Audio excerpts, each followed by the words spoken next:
and 1340 WMON, St. Albans, Charleston, Montgomery, The Jock. Fishing the waters of the wild and wonderful, the bluegrass and beyond. It's Hook, Line, and Sinker. Brought to you by Borders Sporting Goods. Let Borders help you get outdoors. Now, here's your host, Cam Connors. Good Saturday morning, and welcome to another episode of Hook, Line, and Sinker. I'm your host, Cam Connors. Now, last weekend, we talked about the OWOA program over in Ohio. It's the Ohio Women's Outdoors Adventure Program. This weekend, we're moving south to the Bluegrass State, Kentucky, my hometown, home state, rather. Like West Virginia, it's part of a much larger program, which is called BOW, or BO, and it's Becoming an Outdoors Woman. It's very similar to the program that they have in Ohio, but with, I do believe, a lesser emphasis on boating. In Ohio, they made it very clear last weekend that they focus very heavily on boating. I believe in Kentucky and West Virginia, it's going to be a little less. So for our first guest segment today, I will be talking with Megan Bagby with the Kentucky Fish and Wildlife. She oversees the program, and we'll learn all about the events that they hold throughout the year in the bluegrass. Also today, a little tackle talk. I read a very interesting article this week. Talked about crappie fishing with crankbaits. Now, if you've ever done a lot of crappie fishing, most folks will tell you that, soft baits or live minnows are going to be the way to go, or even just a bobber rig for some folks. But this article, it had some pretty good info, and it kind of reminded me of a time that I myself had some very good luck with using a crankbait and catching crappie. It was kind of an accident, and we'll dive into that for today's Tackle Talk. Then, of course, guest segment 2, coming up a little later on, a new Outdoors Expo type event is going to be heading to the Charleston area. It's being planned for the late summer. It's the Wild and Wonderful Sportsmans Showcase, and it's set to kick off in late August. So I'll be talking with the event organizer, Josh Kyle, about what all we can expect for the event's inaugural year. And then finally, we'll wrap up the show today by going back up to Ohio and talking with Eric Clary and Tiffany Ream about the annual Kids Fishing Derby taking place very soon in Gallia County. And, of course, before we jump into all that for the day, we got to take a look at the weekend's weather and water conditions for around the region. Looking at the Coal River right here at home in St. Albans, hit a high of 65 degrees this week. And while it has been warmer out throughout this week, I do expect the heavy rains from yesterday to cool it off just a little bit. Probably, if I had to guess, going to be between 62 and 64 degrees on the Coal today. Moving east to the Elk, where it runs into the canal in Charleston there, even warmer. It saw a high of 67 on Thursday and 66 yesterday. Moving to the west with our friends in Kentucky, the Little Sandy River over towards my stomping grounds. Looks like they've opened up the gates at the Grayson Dam yet again. The temps there were steady, 62, 63 degrees up until Tuesday when it dipped back down to about 57 or 58. Currently setting around 60 degrees on the Little Sandy. And for the Ohio, continuing its uptick this week, floating around 66 degrees there as well. As for the weekend, today and tomorrow's weather, looking to be decent, to be honest. Sunshine today with some clouds here and there, a high of 82, but windy. Looking at westward, southwest winds, 15 to 25 miles an hour today. Tonight, a few clouds expected to move in. Nothing major from the looks of it, though. Low tonight of 58 and a little breezy. Tomorrow, a little cooler with a high of 79, partly cloudy, and a little less windy with westward winds expected to be around 10 to 15 miles per hour. As we take a look around the region, some tournaments throughout the region this weekend and the week to come, happening right now, as a matter of fact, over at East Lynn. The Doodle Atkins Memorial Tournament weigh-in is coming up at 3 o'clock this afternoon if you want to go check that out. Also going on right now, the Barlow Volunteer Fire Department Memorial Bass Tournament on the Ohio River. Weigh-in for that one at Belpre Boat Ramp. Going to be at 3 o'clock this afternoon as well. Tomorrow is going to be the 5th Annual Children's Home Society of West Virginia's Hope Line and Sinker Tournament at Summersville. There's a $100 registration fee, two-man boats, and their boats in the water at 7 a.m., and again, weigh in at 3 p.m. Take a look at Monday, the Ravenswood Monday Night Bass Fishing Tournaments. It's an open team tournament with a 6-fish, 12-inch limit, and they'll be launching at 4:30 p.m. For the complete list of tournaments for around the region, I highly recommend you go check out the DNR's website, wvdnr.gov. You can get a complete list of tournaments on there. Hey, don't forget, the show is now available on podcast. Each week's episode gets posted the following Monday at wjypam.com. You can listen to it there.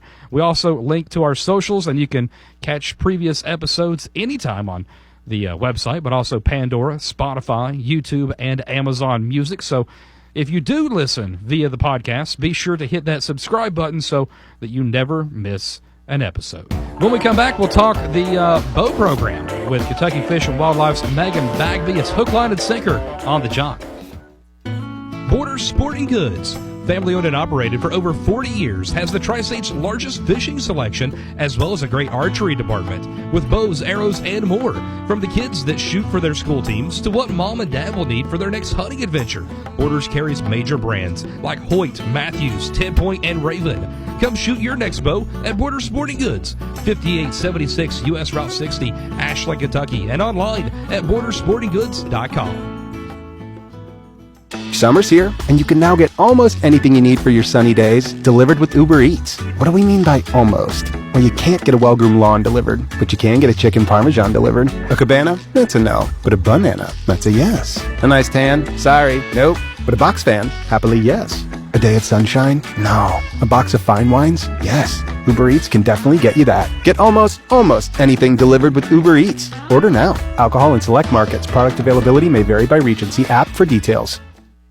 The impact of a meal goes well beyond feeding our bodies, because when people don't have to worry about where their next meal is coming from, they can truly thrive, like Marta. And now we'll hear from our class valedictorian, who with our hard work never ceases to amaze us. Please welcome Marta Moreno.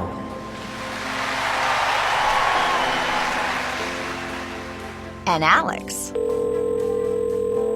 Hey, Alex, how did the interview go? I did it! I got the job! I can't believe it! I knew it. Let's meet up later to celebrate. And Diego. Mom! I got first place at the science fair with my volcano project. That's amazing, sweetie. Congratulations. Because when people are fed, futures are nourished, and everyone deserves to live a full life. Join the movement to end hunger at feedingamerica.org/actnow. feedingamerica.org/actnow. A public service announcement brought to you by Feeding America and the Ad Council.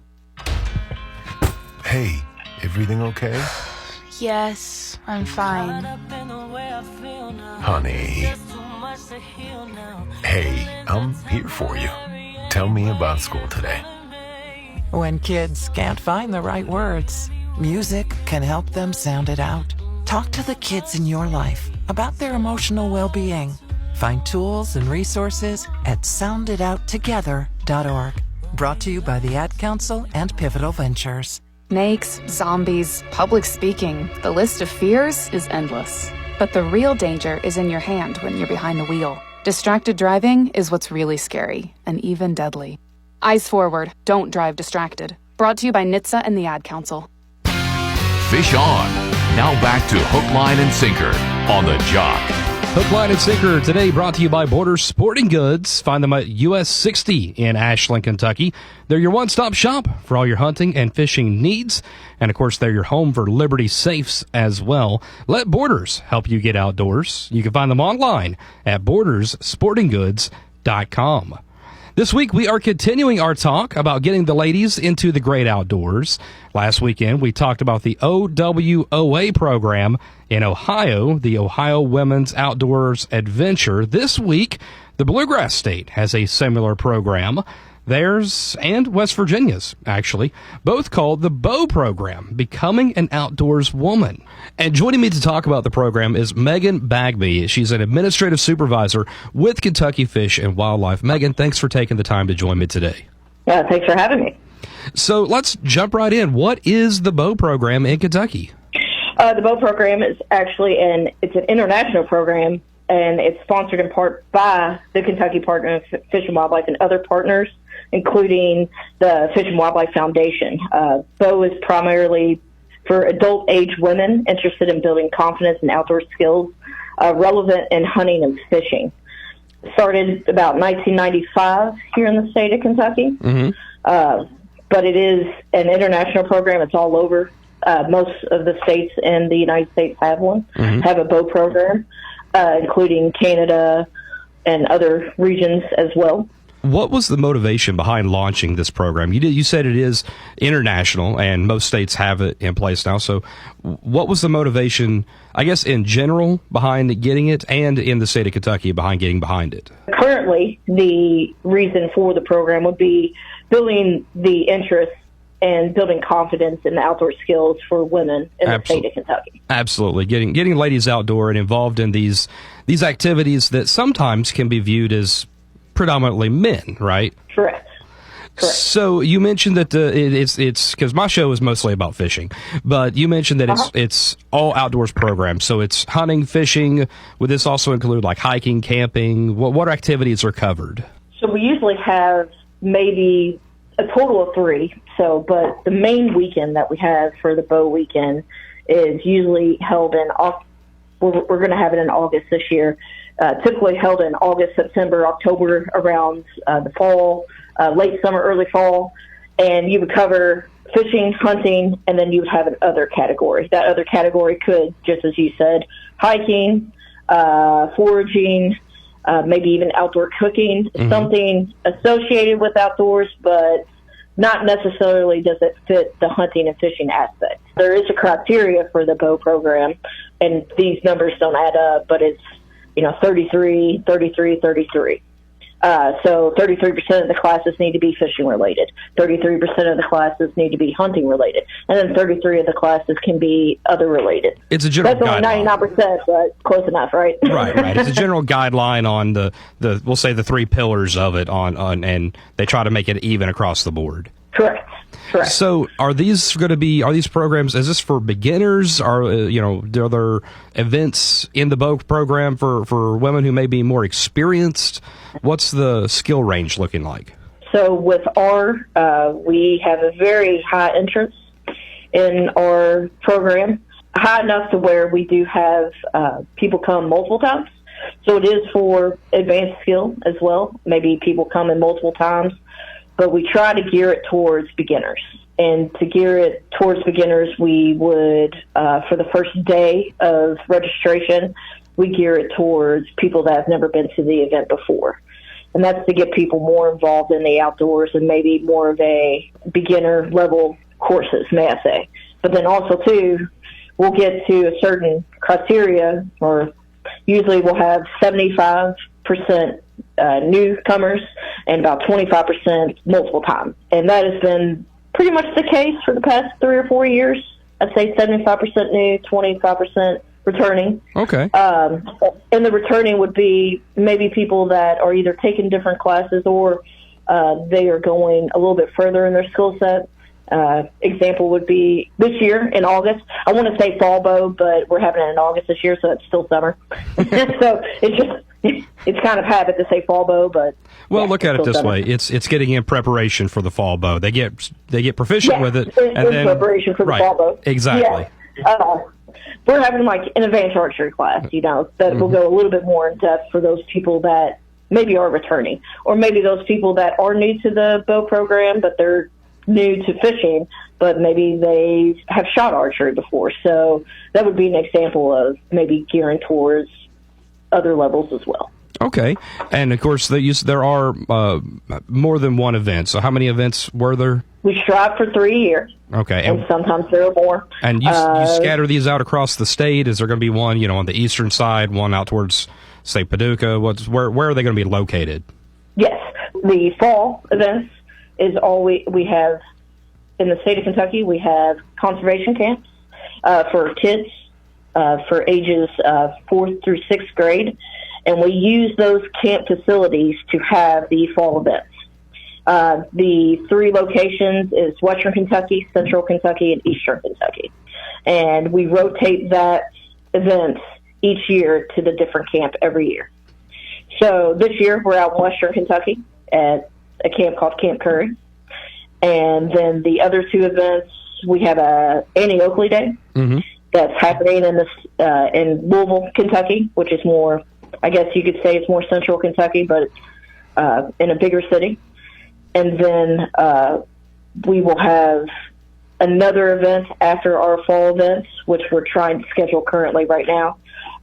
And then we've had kayak adventures, we've had hiking adventures, but yes, they're spread throughout the state of Kentucky, and we try to hit each region as much as we possibly can. Okay. And not having it in just one certain location. And these events, do they have a registration fee or anything associated with them? So the fall weekend, there is a registration fee. It was $150 last year. We're looking to try to stay about the same this year, but there might be a little bit of an increase this year. The Annie Oakley Day, that's in the city of Louisville, that is a free event. There would be no charge. And then most of the hiking adventures are free because there isn't any kind of monetary value incurred in it. We'll just pick a location. And then if we do go kayaking, if we happen to use another company or something, there would be a fee, but we're looking to do more of, we try to keep it as low as possible, may I say. Registration is online. It's on our website, fw.ky.gov, and it's under the Becoming an Outdoors Woman. If you go to the search bar on that website and type in Becoming an Outdoors Woman, you'll see our future events upcoming. Awesome. So I guess a question that I have to ask, because my show is based out of West Virginia, and while I do focus on fishing and the outdoors around Appalachia, the show is primarily our audience here in Charleston, West Virginia.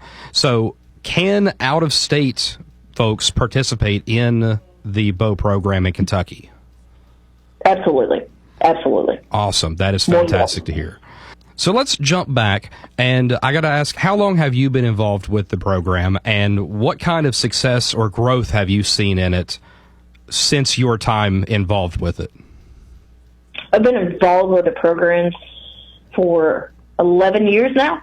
I started as just an assistant to the coordinator, and I helped with the program for 9 years before, and then last year I was acting coordinator, and then this year I'm officially the coordinator of the program. The growth I've seen in this program is amazing.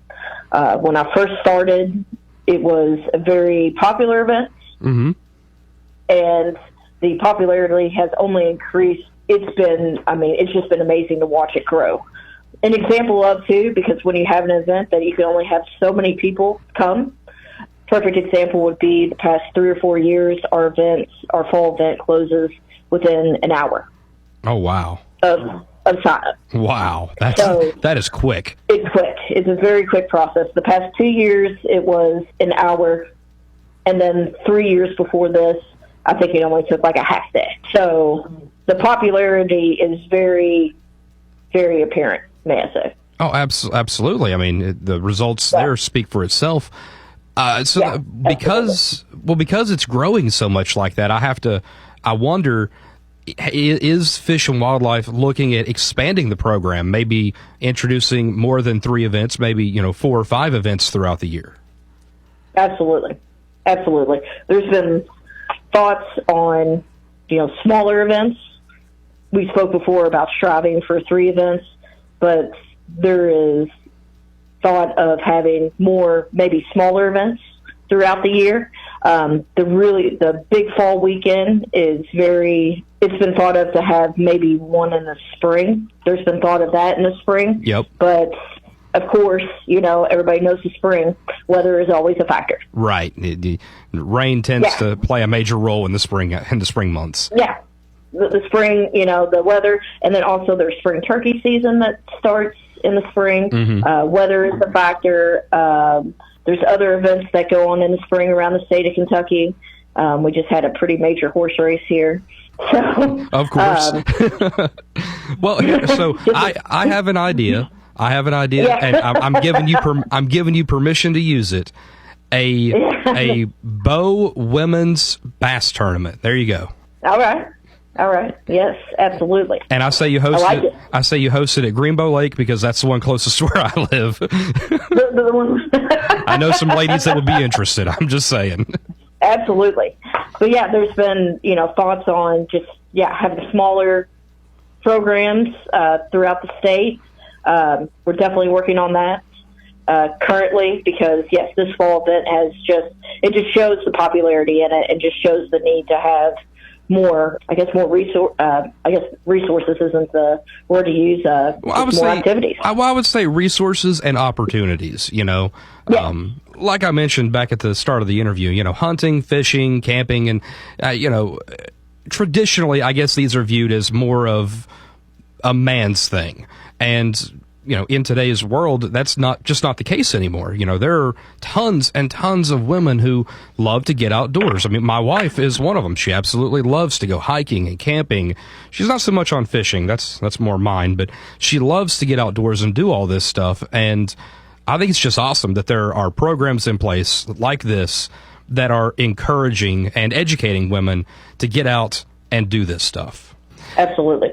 Well, before we wrap it up, is there anything that we may not have touched on that you'd like folks to know about with the bow program? The main thing that I would say about this program is that it's an amazing opportunity for women to come and learn about hunting and fishing and wildlife-related adventures. It's in a very way of like-minded people. It's a great opportunity to meet people that are going to be like yourself, I guess. If you're interested Correct. in all this stuff, it's a good chance to socialize and meet people that are interested in it as well. Correct. If you're just, it's a great, the bow workshops are if you have never tried these activities and you're hoping for an opportunity to learn.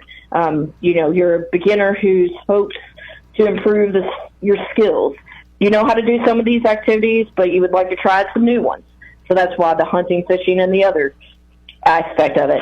Or, if you're just looking for the camaraderie of like-minded individuals, Yep. and you just want to come and enjoy something that you want to do that maybe your other friends or acquaintances don't necessarily like to do. Well, and one of the things that I think is really cool, you touched on it there a little bit, is let's say that there's somebody who is interested in this stuff but doesn't have a means to get out and do it, doesn't have anybody to go do it with, or doesn't have the confidence to do it on their own.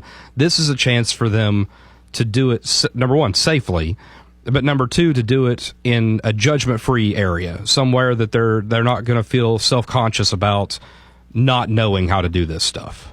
Exactly. That is the perfect explanation. Awesome. Well, Megan, thank you so much for joining me today. Thank you for having me. Still to come, some tackle talk. I read an article this week that takes a different approach to crappie fishing. I want to chat about that. Plus, we'll talk with one of the organizers about an upcoming outdoors showcase headed to the Charleston area later this summer. We'll be right back with Hook, Line, and Sinker on The Jock.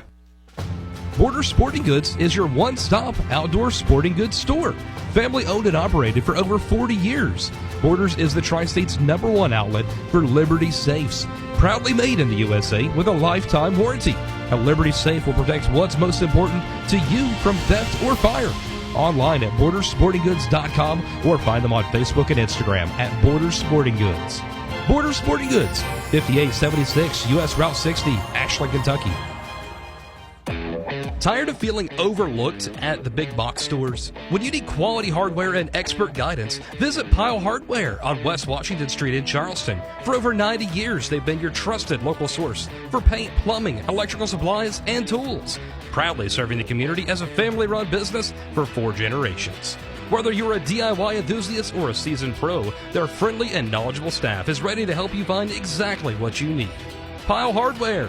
Where else?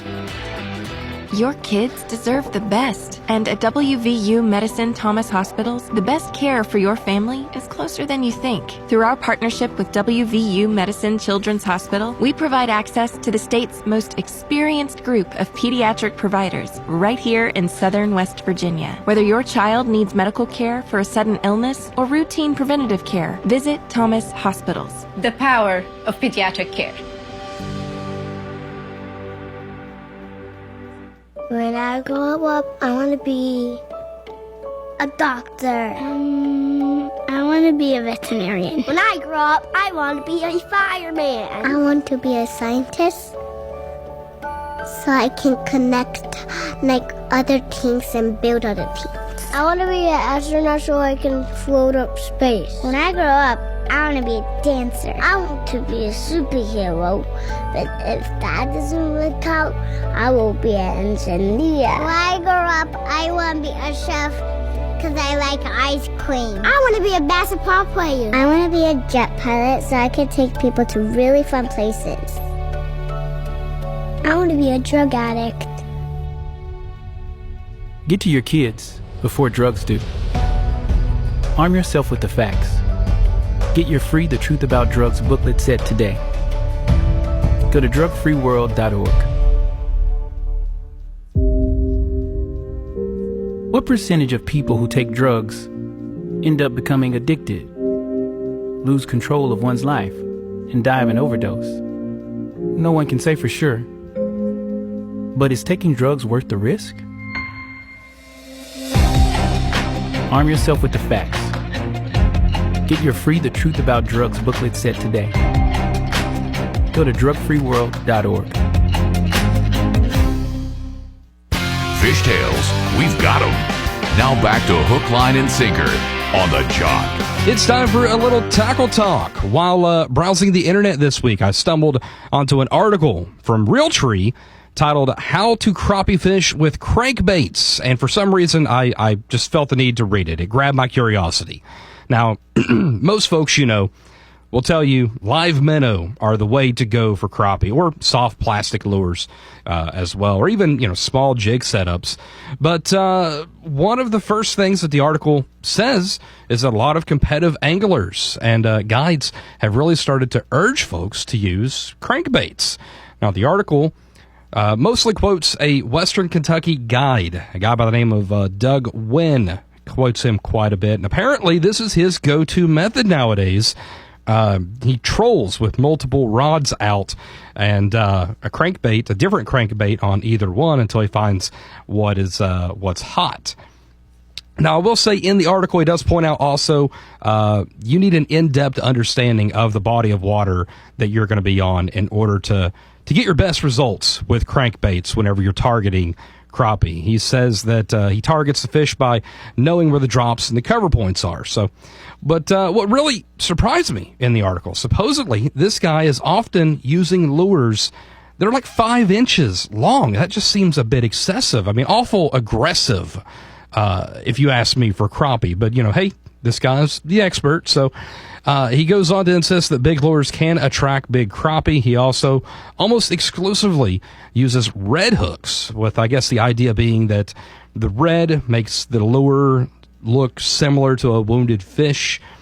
And reading this, I got to say, the whole thing, it reminded me of a time that I myself had pretty good luck, by accident, really, with crappie on a crankbait. Now, thinking back, this is probably 10 or 12 years ago now. My best friend and I had bought a couple kayaks one summer, and we spent the whole summer hitting up nearly any lake that we could.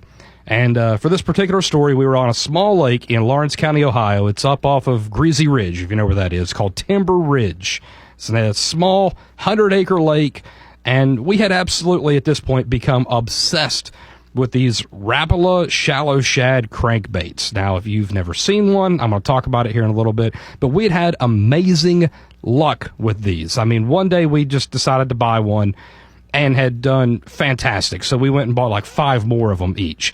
And we're just throwing these things all day out here at Timber Ridge. And they're really good for bass, which is what we had actually been targeting that day. Diving into the shallow shad a little, it's the shallow shad wrap, and the ones we had got were just the 2-inch lures. I mean, they were nothing huge. I think they run about 4 to 6 foot deep. And if you've never seen the shallow runner Rapala crankbaits, most of them have this very distinct bill. It dips down, like straight down, before coming a short way from the front of the lure. It's a very short, distinct bill. You'll know it the second you see it on the shelf. But anyways, we're back in the coves. We're not too far from the boat dock, and we're just casting. We're just doing some slow retrieves, just casting out and just doing slow. And next thing you know, I've got something on the line, but it didn't feel like a bass. I mean, when you've got a bass on the line. It just wasn't that aggressive. It was just a little tug or even a bump. I mean, at first, I wasn't even sure that I had anything on the line because it felt like I had bumped a log or something.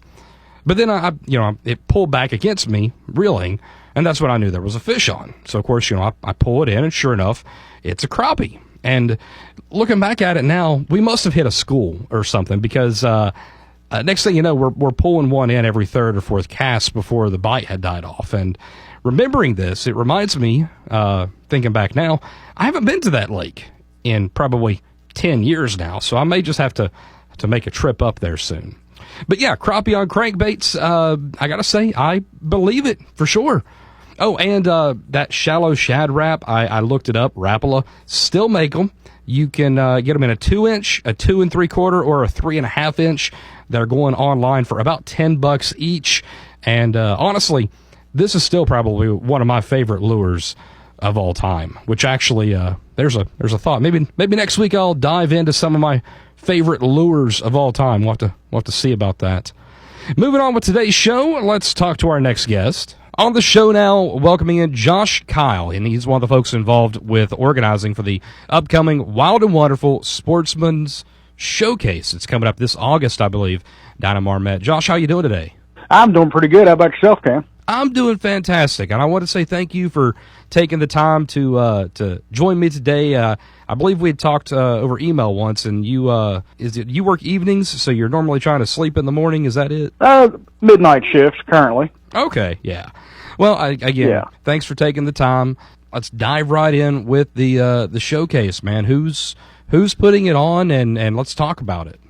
Well, it's going to be me, Josh Kyle, and I run a promotions company called Total Savage Promotions here in the Charleston area.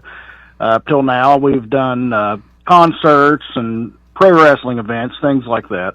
And we've decided to branch out and do something here for the outdoorsmen and outdoor women in the area. That sounds fantastic. And one of the things that we had talked about in planning for this, now there's no political party, there's no special interest tied to this. There's no right-leaning, left-leaning. This is for everybody. Yeah, absolutely. And it doesn't matter what walk of life you come from. We're happy to have you there and have you involved with the outdoors here in West Virginia. Absolutely. So let's dive into it. When and where is the showcase going to be? Well, this is going to take place on the weekend of August the 23rd and the 24th, and it will be taking place at the Marmet Rec Center. And as far as admission, is this going to be free admission, or will folks have to buy tickets, buy them online? What's the situation there? Okay, it's going to be $7 to get into the door as an adult. If you are 14 or under, and you do have a paid adult with you, you do get in for free. Also, it will just be $5 as well for law enforcement officers and first responders. So what can we expect at the showcase? We're going to have several vendors for hunting. Have guns, possibly some bow archery out there. We're looking to have some fishing, have some tackle, things like that. We're in talks with a man that wants to come in and set up some gun safes that you can look at and possibly purchase. And of course, we're looking to have some ATV companies come in and some fishing boat companies come in and set some things up for you to check out. Of course, those vendor booths, they are still available right now if anyone is interested in getting one. And if they're interested in becoming a vendor, how are they going to do that? And what kind of booth size are they going to get? Okay, well, we have 6-foot tables available, and those are $50 a piece for the table. And also, if you are a commercial seller and you need a commercial booth space, we'll set aside 10 foot by 10 foot, and that'll be $350 for that. We'll also have a 10-foot by 20-foot space you can get for $400. And all of those commercial booths, we do give you one table and one chair with your space. When it comes to number of vendors, how many are you putting a limit on how many you can have, or what are we looking at on a number? It's looking like the limit is going to be about 50 of the 6-foot tables. and that's going to be kind of cramped in. So we're looking at probably enough room for about 6 of the commercial booth spaces, and then about another 30 of the vendor tables. Mm-hmm. So those are limited. So if anyone is interested, it'd be best if they do reach out to wvsportsmans.com, and they can get all the information there. Right, and if you're a vendor that's going to need one of the 10-foot by 10-foots or the 10-foot by 20s, one of the bigger spaces, obviously you're going to want to reach out sooner so that the space doesn't get taken up by, say, the smaller the 6-foot tables. Yes, absolutely. This is a first-come, first-served basis. Whatever we rent out first, that's what we're going with, and there's no reserving unless your deposit's already been paid in. Okay, and of course, if folks want to be involved but not necessarily be a vendor there, they can become partners or sponsors with the event as well. Yes, absolutely. We will be giving out programs. We'll be leaving those at several different gas stations in the area and other locations. We'll be putting up flyers, posters, web advertisements, Facebook, YouTube, things like that. Those major sponsorship spaces, they will have their logo and information on all of that. We are also selling some sponsor space in the programs that are on the smaller level as well, if they don't want to buy that main sponsorship. And again, they would reach out to you guys to get that taken care of if they're interested in doing that. Yes, absolutely. At wvsportsmans.com, sportsmans with an S at the end. All right. And so one of the questions I wanted to ask, looking at the vendors, you talked about, a lot of maybe some firearms, some archery, some fishing, boats. Are you allowed to say any vendors that you might have tacked on already? As of right now, I'd like to kind of just keep that discretionary until we have the complete list. I got you. That makes perfect sense. Put them all out at once, not to give anybody any more promotion than any one other person. Try and keep it fair. I agree. I could see that. Yeah, exactly. So one of the things that you see at a lot of these type of events sometimes is they'll schedule in like some seminars or some demonstrations. Is that something that you're looking at maybe setting up as well, or are we just trying to keep it simple because this is the first time, right? Yeah, this is the first one we've had. If we can find someone that is interested in doing that, they are more than welcome to reach out. But as of right now, I haven't contacted anybody. But, I mean, that could be anyone from if someone wanted to come in and do a concealed carry demonstration, or if someone, say, from the Scouts of America wanted to come in and give a seminar about joining the Scouts or getting a troop going or something like that in the area, I'd be more than happy to have something like that come in as well. See, I think just about anything that would involve outdoorsmanship, we would love to have it there. See, I think that stuff would be a draw. I think you should try and look into that. Just my personal, because like tying flies. A lot of people are interested in that. Maybe don't know where to start. You could talk to somebody with one of the outfitters and do a beginner's fly tying lesson. And have 30 seats available or something. Yeah, that'd be great. I'd love to do something like that. I will actually. I do plan on reaching out to them within the next week or two. A few different people that may be available for that. So, is there anything that you want to get out about the event that we maybe haven't had a chance to cover yet before we wrap things up today?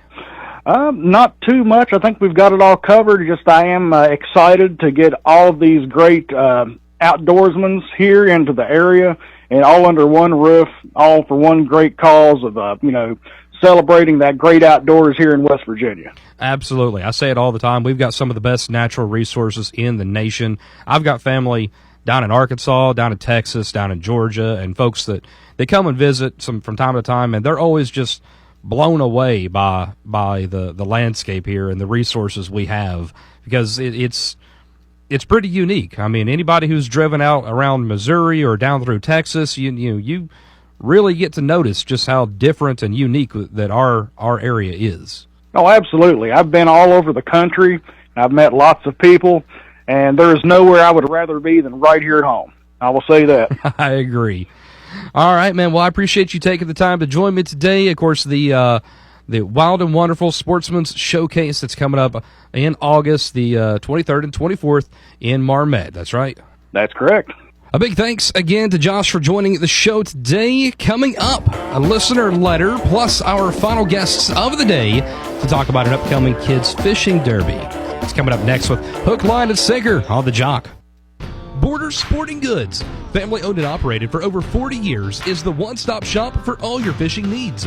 Borders has the largest selection in the tri-state from all the major brands like Shimano, G. Loomis, Abu Garcia, Blue Rock Custom Tackle, Rapala, Netbait, Strike King, and more. Let the experts at Borders help you find the perfect fishing gear for your next adventure. Borders Sporting Goods, 5876 U.S. Route 60, Ashland, Kentucky, and online at bordersportinggoods.com. From the local 2U studio, connecting West Virginia, this is the Valley Sports Station, 105.5 and 98.3 FM, 1300 and 1340 AM. The Jock.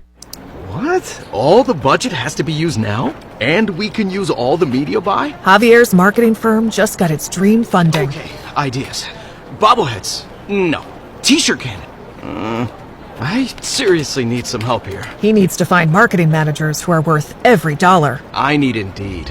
Indeed you do. Sponsoring a job on Indeed gives it a visibility boost so you can hire faster. Redeem your $75 credit at Indeed.com/credit. Terms and conditions apply. In the tapestry of life, we encounter stories of legacy and accomplishment, but sometimes also abuse, neglect, or financial exploitation. Adult Protective Services understands the importance of safeguarding the well-being of our loved ones, our neighbors, and our community. To report neglect or abuse, call 800-352-6513. Sponsored by the Administration for Community Living, West Virginia Department of Health and Human Resources, Bureau for Social Services, the West Virginia Broadcasters Association, and this station. This project was supported by the Administration for Community Living, ACL, and the U.S. Department of Health and Human Services, HHS, as part of a financial assistance award totaling $383,493, with 75% funded by ACL, HHS, and 25% in the amount of $85,236 funded by state government sources. The contents are those of the authors and do not necessarily represent the official views of, nor an endorsement by, ACL, HHS, or the U.S. government. When your car is making a strange noise, no matter what it is, you can't just pretend it's not happening. That's an interesting sound. It's like your mental health. If you're struggling and feeling overwhelmed, it's important to do something about it. It can be as simple as talking to someone in your community, or just taking a deep, calming breath when you need it. Nice. For mental health resources, check out loveyourmindtoday.org. At loveyourmindtoday.org, you'll find information that may help you get through a tough time. Things like tips for dealing with stress, how to navigate difficulties like financial worries, anger, substance use, and more. You can also find real stories of how people navigated their own mental health challenges. Because once you start to address the problem, you can go so much further. Visit loveyourmindtoday.org. That's loveyourmindtoday.org. Brought to you by the Huntsman Mental Health Institute and the Ad Council. As veterans, we're no strangers to helping others. That's what we were taught, service before self. But we do have one question for the veterans listening. When was the last time you reached out for help? If you or someone you know needs resources, whether it's for stress, finances, employment, or mental health, don't wait. Reach out. Find more information at va.gov/reach. That's va.gov/reach. Brought to you by the United States Department of Veterans Affairs and the Ad Council. The impact of a meal goes well beyond feeding our bodies. Because when people are fed, futures are nourished. And with your help, together we can end hunger. Join the movement at feedingamerica.org/actnow. Brought to you by Feeding America and the Ad Council. Reels are streaming. Lines are tight. We're back for Hook, Line, and Sinker on The Jock.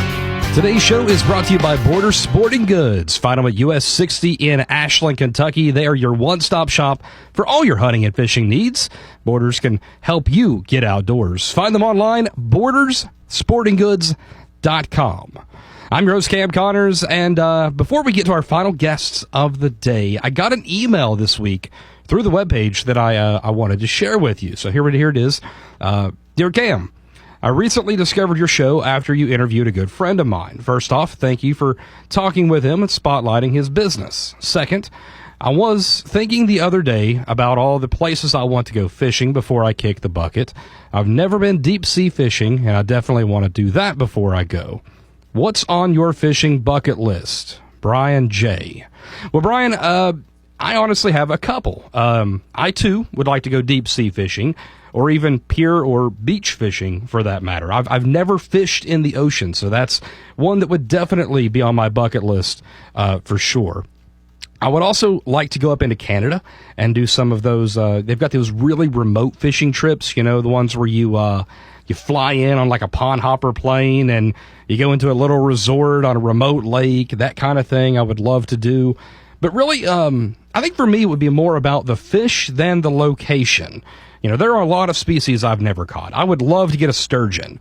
I've never even been close to catching a sturgeon, and I think that would be a catch of a lifetime. If I ever get the chance to go deep sea fishing, you know, I would love to catch mahi, stuff like that. So thanks for the letter, and if you have any questions or maybe you just want to show off your catch, you can email the show. Head on over to the Hook, Line, and Sinker page at WJYPAM.com.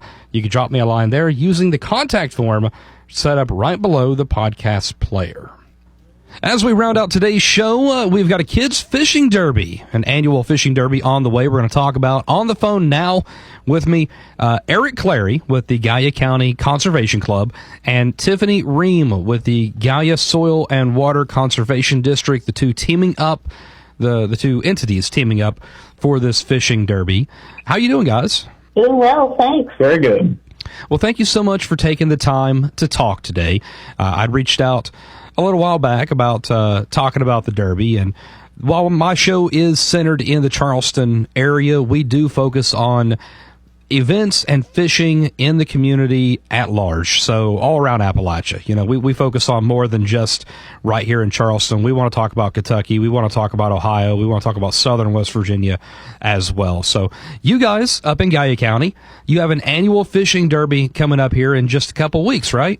Yeah, you're correct. It is on May 31st. And this is the annual fishing event, so you all do this every year? Yes, sir. We started in, I think, 2019. We started to have it at our current location. And where is that? It is at the Gallia County Fairgrounds.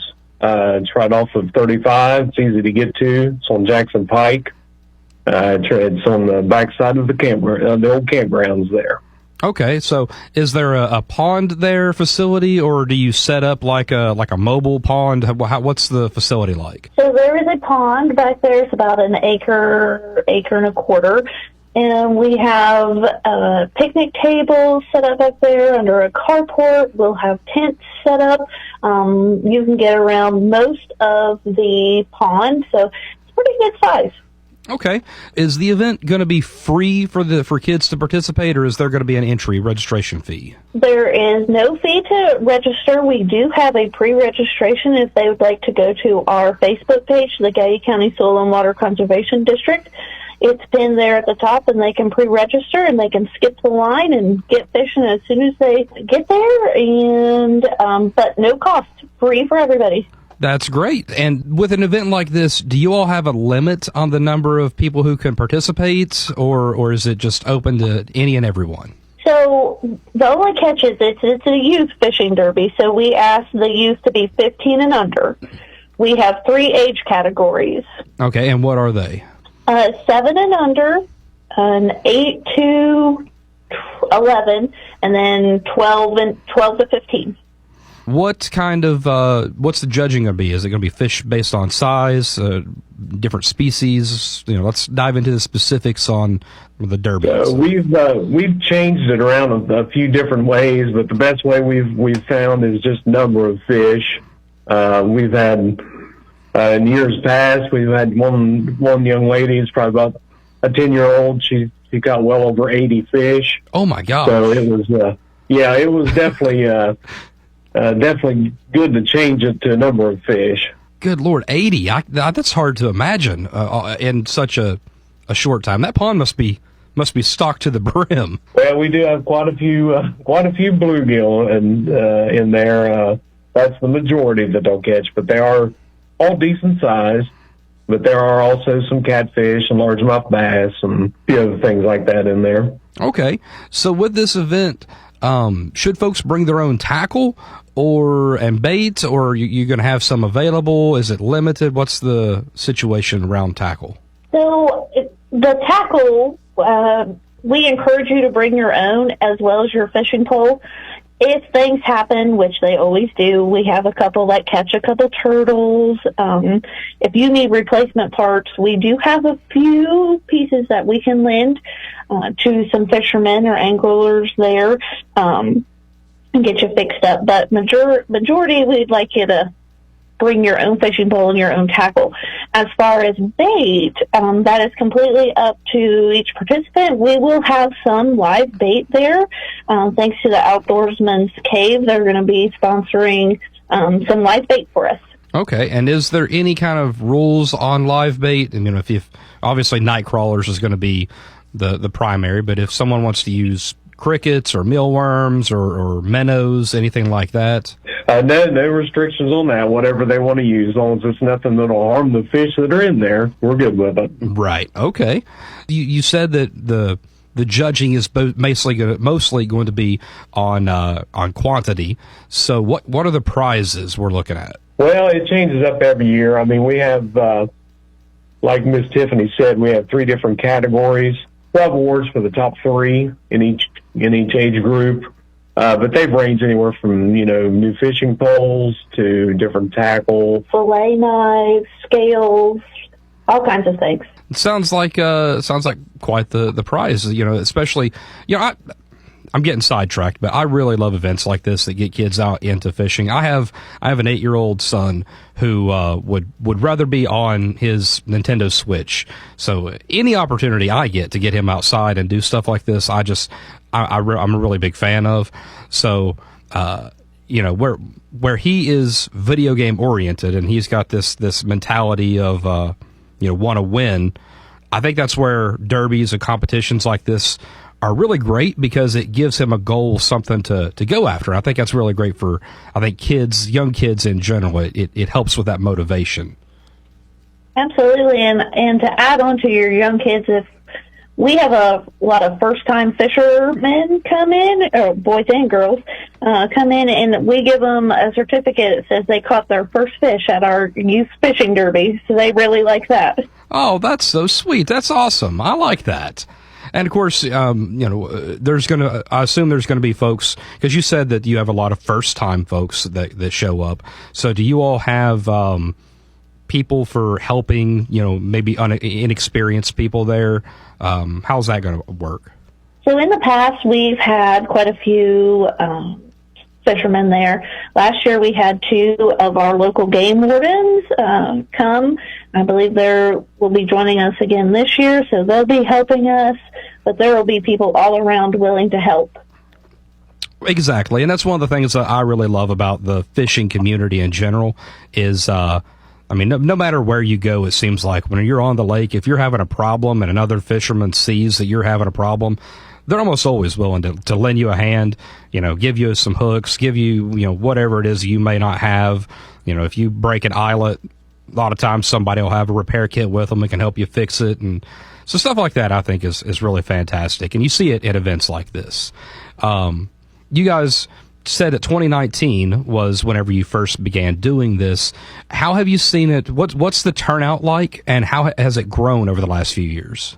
Well, in years past, well before this, our derby started, the local bass club. They used to do it out the Bob Evans Farm Pond.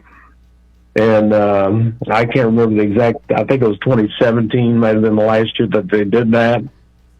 So in, around about that time, we started to kind of overhaul the pond back here at the fairgrounds.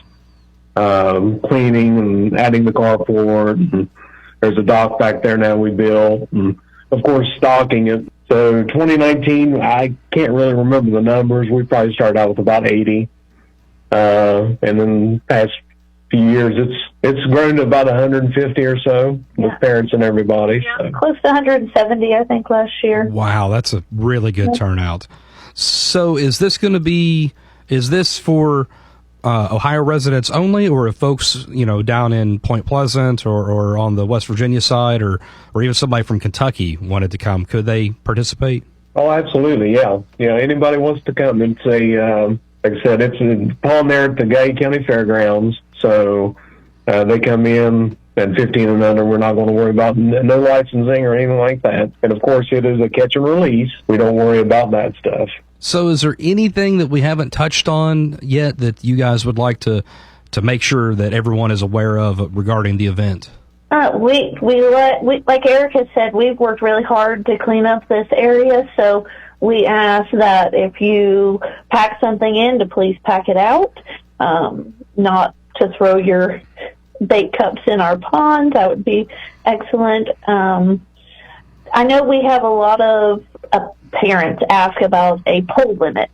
And Eric, I don't know if you want to touch on that a little bit. I would think no more than 2. We just ask the kids pull the fish out. Yeah. Parents can help. They can help, but, we ask them not to actually do the fishing for them. Right. So. Well, it is an event for the kids, and I'm actually glad you mentioned that. See, I grew up in southern Ohio. I used to fish Tycoon and Timber Ridge and Vesuvius all the time. And so whenever I was growing up, I don't know if it's changed, but the state of Ohio had a 2-pole limit. So, yeah, I'm glad you brought that up.